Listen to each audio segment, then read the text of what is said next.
Are you looking to find out exactly what FBA shipment reconciliation is and a step-by-step walkthrough so you can get money reimbursed back to your seller account that Amazon may owe you? In this video, I'll show you how to do this, and make sure to watch till the end, where I'll share some helpful tips for those more stubborn reconciliations.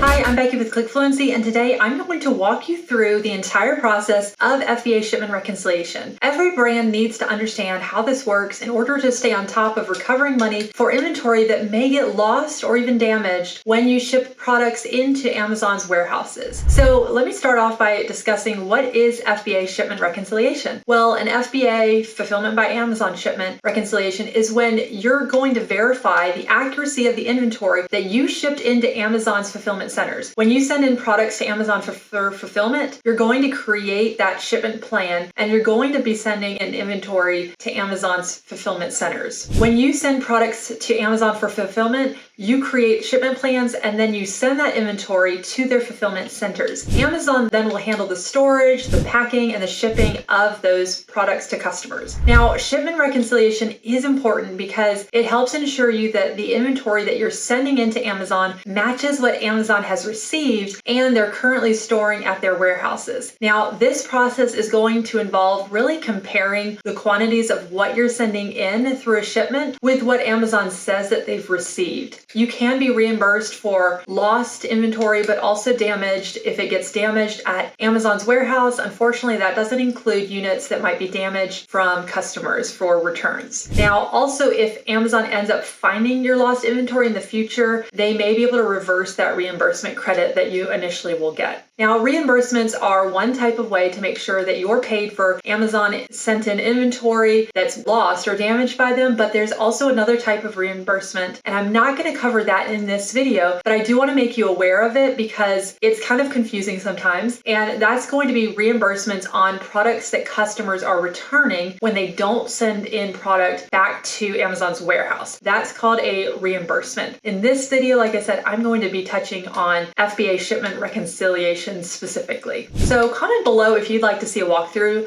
of reimbursements for a future video. I'd be happy to do that for you if you would think that would be helpful. How often should you be doing this for FBA reconciliations? I recommend doing this at least once a month. Now, we do this for clients twice a month because that really helps with cash flow. Typically, you're set up to receive payouts twice a month anyway, so we find that that's a good minimum. And if you do it less frequently with that, you do run the risk of not being able to get reimbursed for missing units. So a pro tip is also, if you do want to go back because you watched this video and you realize, okay, Amazon may owe me quite a bit of money, then don't do all the cases at once, because in Amazon's policy, they do state that they don't want a large number of requests in a short amount of time. So your best plan of action is actually going to be going back to the older shipments, like the oldest that you can go back, and working your way up to more recent shipments. Now, as of the time of recording this, it's 9 months back that you can go. So go as far back as you can and then work your way to the more recent shipments. Make sure to click that like and subscribe button as well to get the latest videos to help your brand win on the Amazon platform. Now let's talk about limits on how far back you can do reconciliations. And this has changed over the years. At one point, it was like a year and a half even, but you'll want to always look at Amazon's current policies to see where it currently is. Like I said, as of the time of recording this, it is 9 months. So you don't want to really wait that long. I would not even recommend waiting as long as 6 months, because sometimes there's a lot of back and forth, and we'll discuss that more when I talk about how to handle those more stubborn reconciliation cases. But that's where you'll want to have it kind of consistently done. Like I said, at least once a month would be helpful. Then you'll stay on top of everything and you won't be ineligible all of a sudden. Another way that you could be leaving money on the table is with your product listing not being fully optimized for sales. So make sure to check out my video where I show you how to create a new product listing, and also you can use that to update your existing listings as well. Now I'm going to actually share my screen with you, and I'm going to show you an example of how to do this step by step so you can see the process as of right now of how to do this, because over the last few years even, how you do this is slightly different. So I'm going to show you the most current way to get your FBA reconciliations done through your Seller Central account. So let's jump into that.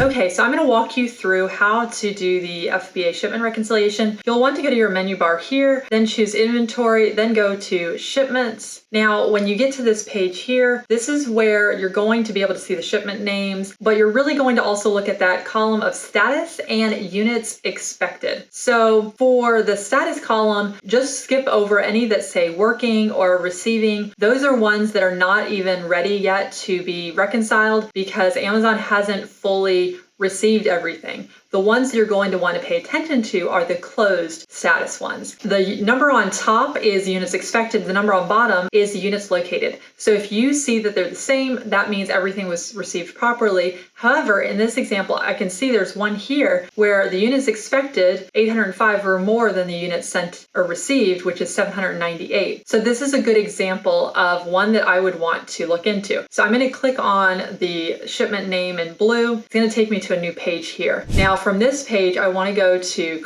contents. And from this page, you can see Amazon sees that there's a discrepancy. You can see the number -6, -1 in red and the status. So you'll want to choose research missing units because initially it'll have this action required, but you'll want to research those missing units and choose that for all of them. Step 2 is you're going to need to upload documents for them to research that shipment. Essentially, this is proof of ownership for the inventory that you sent in. Now, there are some requirements, and typically what we recommend or we do is we do a PDF file and make sure that it can't be edited or anything like that because Amazon may reject it if it's something that can be edited. It should be a PDF or one of the other file types and file formats that they allow. And the file shouldn't be too large. You also can only attach one file. So a little pro tip is if you have a lot of information in a different few places, combine that onto one thing. Let's say you're just doing it in Google Docs. You're putting in all the information that I'm about to share with you,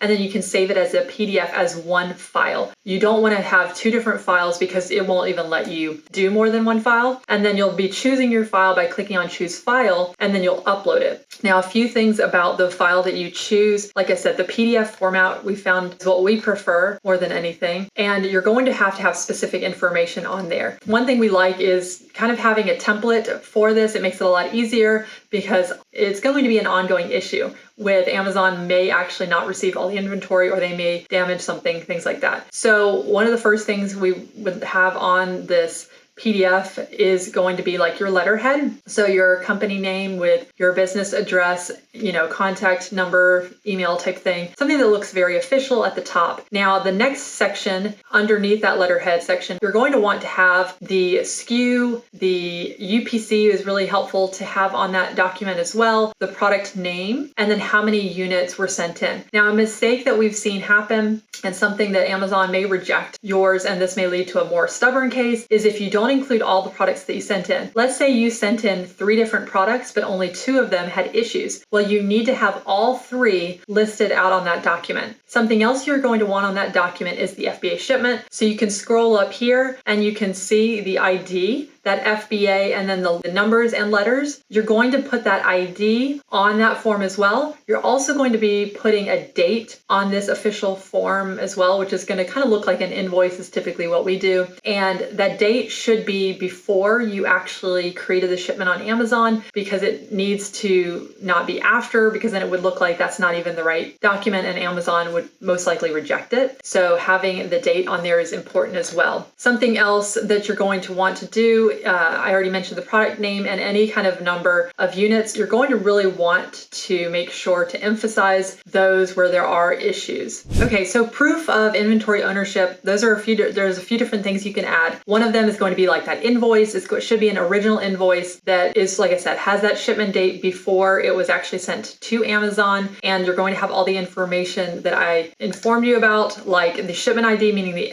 Amazon FBA shipment ID, the item information information. So that could be the SKU, that could be a UPC, product name, how many you sent in, for everything that you sent in that one shipment. So looking at that shipment ID, list out all three, even if you're only reconciling two. We also like to have like a signature from the company. So someone from your company that typically signs for things, having their signature on there would be great as well. And then where it was shipped to, meaning which Amazon fulfillment center was this shipped to. So that's really kind of looks like a little bit like an invoice, a little bit like a packing template. The packing list is going to, once again, it's going to have like a signed thing. It's going to be stamped, and it's going to have a manufacturer signature or stamp on it. And the third one you could do is like a proof of delivery type of document. That's going to be for like LTL pallet shipments, FTL shipments, where you can have the bill of lading and also the total weight when it was picked up by the carrier. Now that document, the bill of lading, if you use that, would need to have that stamp that Amazon confirms that the shipment was received and that it was signed for at one of their fulfillment centers. So they usually send that to you, a copy of that document, after it has been picked up and things like that. So you'll want to make sure that you include that if that's the proof that you're going to be providing. Invoice, packing list, or proof of delivery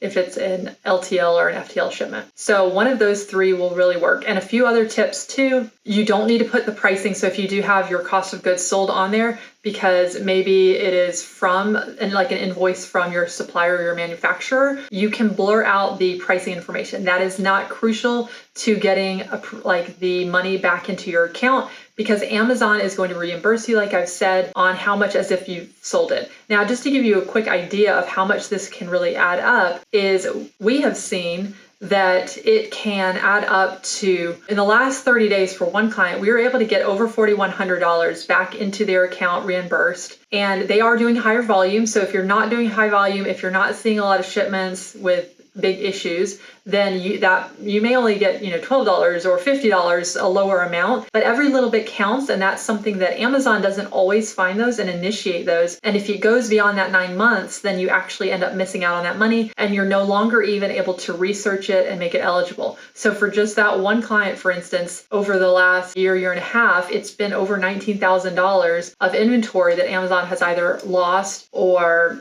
damaged. So when you're doing higher volume especially, but even when you're doing small parcel delivery type of shipments as well, because Amazon may miss out on that, and then that's money back into your account that you could be getting instead. So I have a lot more information and videos on, figuring out things for your account health. Make sure to check out my videos here, because I think you'll find this really helpful to make sure that your account is in good health so that you can be selling more on the Amazon platform for your brand.